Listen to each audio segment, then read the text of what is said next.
আসসালামু আলাইকুম। আশা করি আলহামদুলিল্লাহ ভালো আছেন। আলহামদুলিল্লাহ আমরাও ভালো আছি। এখানে লাল শাক ভাজি করেছিলাম আজকে, আর পাতাকপি ভাজি। আজকে দুপুরের রান্নার ভিডিও দেখাতে পারি নাই ব্যস্ততার কারণে, তাই চিন্তা করলাম এখন একটু ভিডিও করে নিই।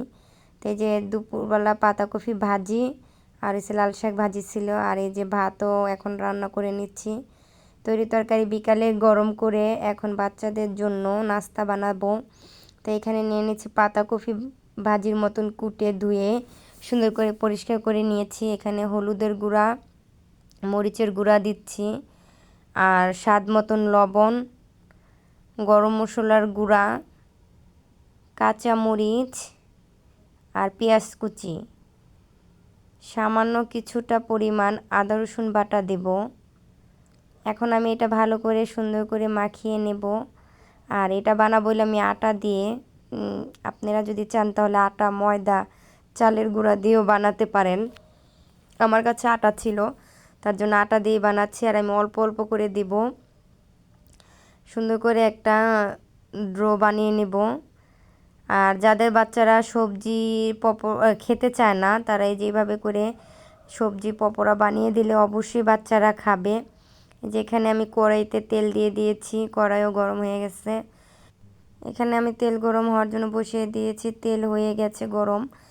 আর এখানে আমি এখন পেঁয়াজুর সাইজের মতন করে পকোড়াটা ভেজে নেব। যাদের বাচ্চারা খেতে চায় না অবশ্যই এরকম করে বানিয়ে দিতে পারেন, তাহলে তারা অবশ্যই খাবে, মজা পাবে খেয়ে। এই যে আমার পকোড়া কিছুটা হয়ে গেছে, হওয়ার পর আমি উঠাইয়ে নেওয়া পর আরও কিছুটা ভেজে নিচ্ছি। আর এই যে দেখেন কত সুন্দর মচমচো হয়েছে। আপনারা চাইলে আর অন্য অন্য সবজিও মিলাতে পারেন।